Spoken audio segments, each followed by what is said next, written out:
Dr. Hansen here. Dr. Dejani is going to talk some about the clinical presentation and a little bit of the genetics and biochemistry of fatty acid metabolic disorders. And I would like to give some background on specifically fatty acid beta oxidation in order to support that talk and give some context.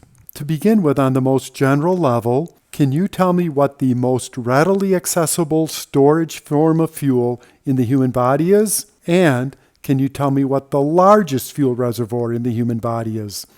This is a little bit of review from the first year. Please pause and answer, but I'm going to move on. Well, of course, the most accessible storage form of fuel is glycogen, a polymeric form of glucose. And the largest fuel reserve in your body by far are fatty acids stored in adipocytes. One reason that glycogen can be so readily mobilized, and one reason that triacylglycerols are such a large storage form, is that glucose to begin with is slightly oxidized. There are a couple effects of that. Since glucose is approximately 1/4 oxidized, that is, every carbon has 4 bonds, one of which connects carbon to oxygen. That means that glucose cannot be as efficient of a fuel as a fatty acid, which has only one of its carbons that have been oxidized. Also, being 1/4 oxidized, glucose has all these hydroxyl groups which will interact strongly with water so that glycogen is always highly hydrated. Therefore, the glycogen in your body right now, or the corresponding fuel reserve starch in a plant, is going to be highly hydrated. 2/3 the mass of starch or glycogen is water, whereas in the case of triacylglycerols, they're so profoundly greasy, just like grease in your skillet is when you try to clean it out, it clumps together and excludes water. So this is a much more dense fuel, and it has a lot more high-energy electrons in orbitals between carbon and carbon, carbon and hydrogen, whereas again, glycogen is going to have one hydroxyl linked to every carbon. As a result, burning 1 glucose gives around 30 ATP, and burning 1 palmitate gives 129 ATP. Of course, I should point out, if we're looking at weight, the glucose is a little lighter than palmitate. Considering dry weight, you get about 1 ATP per 6 kilodaltons with glucose and 1 ATP with 2 kilodaltons for palmitate. So with triacylglycerol, you're getting 3 times as much ATP by weight as you get with glycogen. Then if we're considering wet weight, you're going to get 5 to 10 times more ATP from triacylglycerols than from glycogen.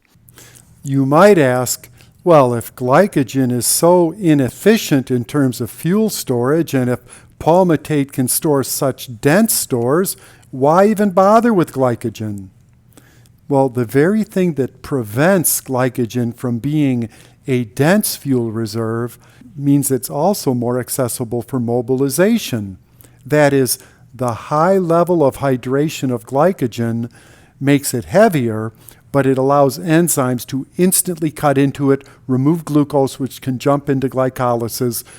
Glycogen is amazingly rapidly mobilized, whereas the fatty acids take a little bit longer to get broken from the triacylglycerols and adipocytes, released into blood, reach the liver, get metabolized.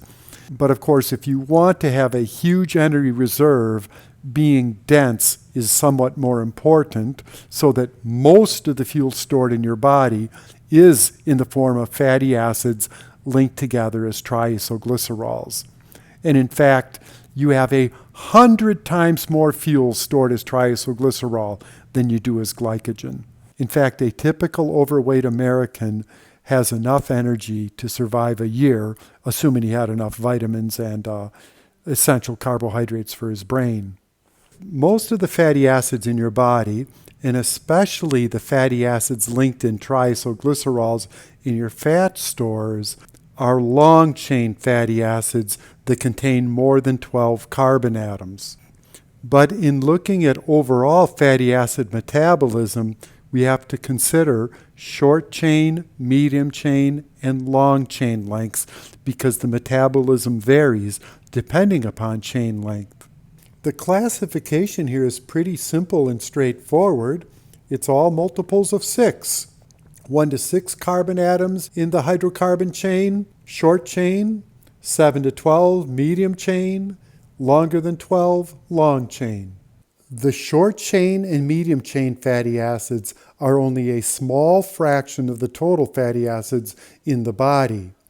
In contrast, by far, most fatty acids in your body are of the long chain type, and they are the least soluble.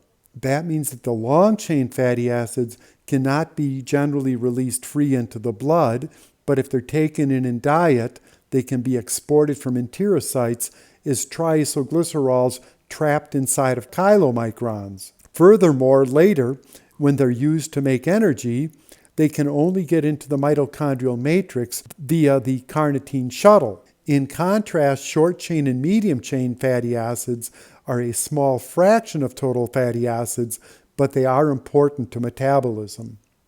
They're obtained mostly from metabolism of gut bacteria, although some are found especially in milk, I guess in coconut oil. They're mostly soluble because they have the shorter hydrocarbon tails, and of course they all have a charged head group. Because the short and medium chain are more soluble, they can be exported directly from enterocytes into the portal blood. They don't have to be packaged into chylomicrons. Rather, they can float as free fatty acids in blood, and some of the medium chain ones get long enough they'll stick to serum albumin for transport. When they are mobilized, they can get into the mitochondrial matrix independent of the carnitine shuttle. Of course, when these long-chain fatty acids are going to be most important is going to be in times of hardship or during fasting, in which case they will be mobilized from their storage in adipocytes. And what tells an adipocyte it needs to release free fatty acids? Please pause and answer. This is a review. Well, insulin and glucagon regulate that pathway. Hormone-sensitive lipase is the crucial enzyme that will cut apart triacylglycerols, release the free fatty acids, which will bind to serum albumin and be brought to a muscle or to a liver. If, during a time of need, the immobilized fatty acid is delivered to the liver, it could then be used to produce ATP and NADH, which could be used to power gluconeogenesis, although the carbon skeletons are going to have to come from 3-carbon compounds like glycerol, pyruvate, lactate, or a deaminated amino acid.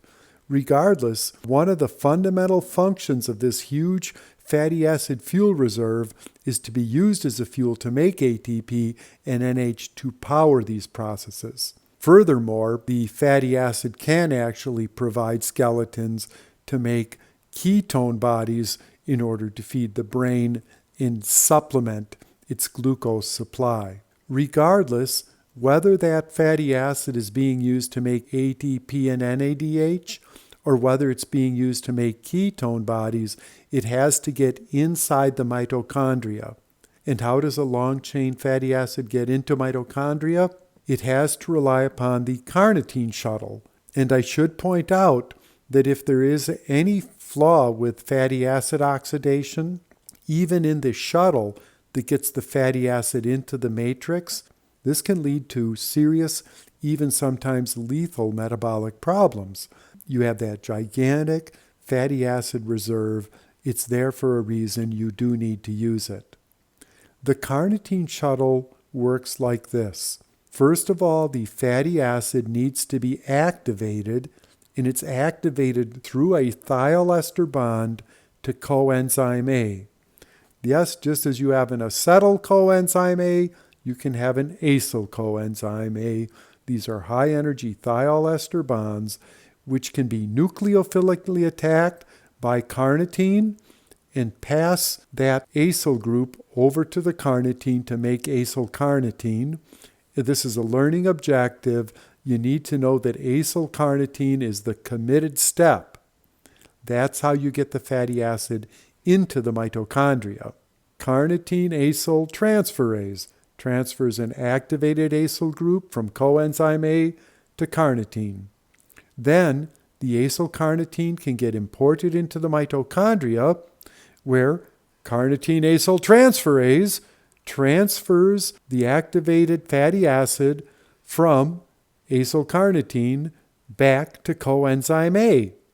In fact, it is acyl coenzyme A then, which is designated now for fatty acid oxidation. And I would like to remind you here that I've been talking here about acyl coenzyme A, and I've talked a lot about acetyl coenzyme A in the past. We've talked about ketone body synthesis with acetyl-acetyl. How about malonyl-CoA, hydroxymethylglutaril coenzyme A? This is just an amazingly useful coenzyme. Not surprising that the vitamin precursor used to make coenzyme A is pantothenic acid. Panto everywhere. This coenzyme seems to do everything. And I want to zoom in on this important reaction. We need to get the acyl group linked to carnitine to import it. Here's carnitine acyl transferase, grabs acyl coenzyme A, it grabs a carnitine, positions it for the nucleophilic attack, electrons resonate up, they resonate down, and kick off coenzyme A, and there's your acyl carnitine. And of course, the reverse reaction can happen inside the cell. It turns out that a thiol ester bond is extremely high in energy, but an acyl carnitine bond is also extremely high in energy. So this will be driven by Le Chatelier principle, that the more concentrated the fatty acids are in the cytosol, the more will be linked. And then as they all get imported into the mitochondria, we'll have a lot of acyl carnitine there that'll pass the acyl group onto coenzyme A, where they will get burned in the mitochondria to deplete that. The overall process of fatty acid beta oxidation is cyclic. So we take an acyl coenzyme A, we run a cycle of fatty acid oxidation, and now the fatty acid is 2 carbon atoms shorter, and it has been used to make an acetyl coenzyme A. So we now have an activated acetyl group, and that could go through the citric acid cycle. It could be used in cholesterol biosynthesis, fatty acid biosynthesis. However, we're looking at beta oxidation. So as you break down the fatty acid 2 carbon units at a time, you'll make a whole bunch of acetyl coenzyme A, and then that can go through beta oxidation. The first step in beta oxidation is called acyl-CoA dehydrogenase. Now, normally I say dehydrogenase means that you are producing NADH. In this case, you're producing FADH2. It's still a dehydrogenase in a coenzyme that's being converted from the oxidized low-energy form to the reduced high-energy form. I don't require you to know each of these enzyme names. However, I'll quickly describe them just to see if it helps you understand the overall process. So don't feel you need to know all this, but see if it'll help you understand the nomenclature a little. Why do we call it beta oxidation? Where's there a beta carbon? Let's see, we have a carbonyl here, alpha beta. An oxidation at the beta position. Acyl-CoA dehydrogenase. We go from a single bond to a double bond, meaning we've kicked off 2 hydrogen atoms, and they've powered the reduction of FAD to FADH2. Then we have an enoyl-CoA hydratase. Why enoyl? Enol-il linked to coenzyme A. Hydratase? Well, we're adding a hydroxyl. Then we have hydroxyacyl-CoA dehydrogenase again. And this time, we're oxidizing a hydroxyl to a ketone, and we're reducing NAD plus to NADH. Dehydrogenase, dehydrogenase. We keep running into those. Then we have a thiolase. Can you interpret it? How about a thiolester hydrolysis? So we have a ketone. We nucleophilically attack it with a coenzyme A to pull the acyl coenzyme A off of the 2-carbon group here, leaving behind acetyl coenzyme A. And again, we're going to then repeat the cycle, repeat it, keep knocking off 2 carbon units so that if we have 2, 4, 6, 8, 10, 12, 14, so if we have 16 carbon atoms, how many acetyl coenzyme A molecules we end up with? 8.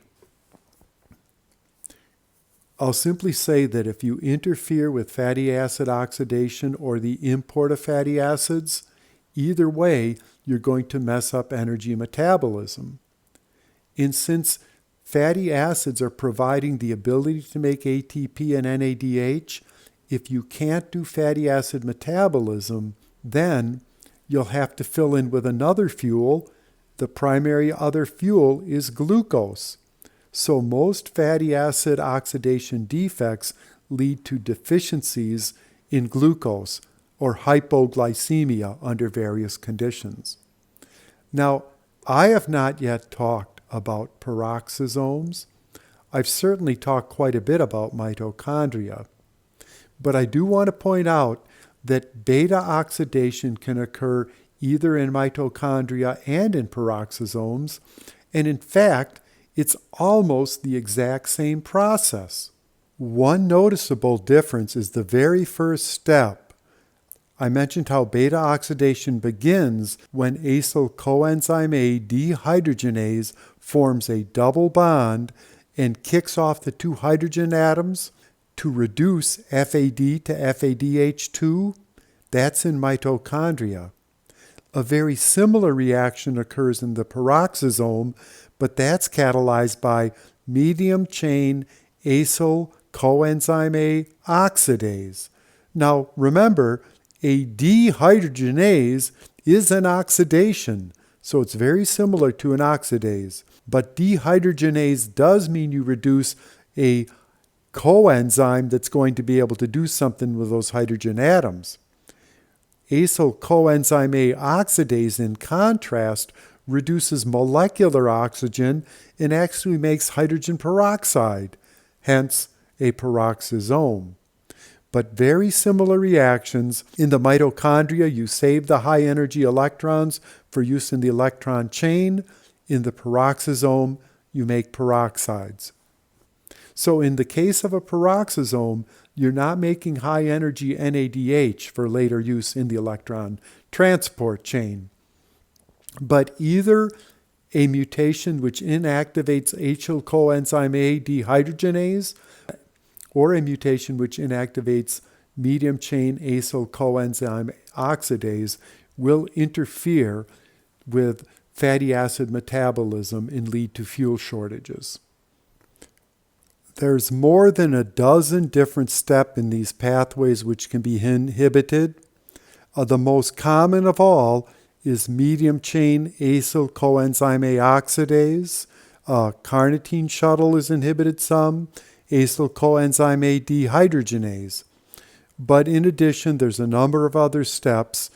What would you expect would be the effect of preventing fatty acids from being used as a fuel? In general, how would that affect glucose, ketone bodies, and fatty acid concentrations in blood?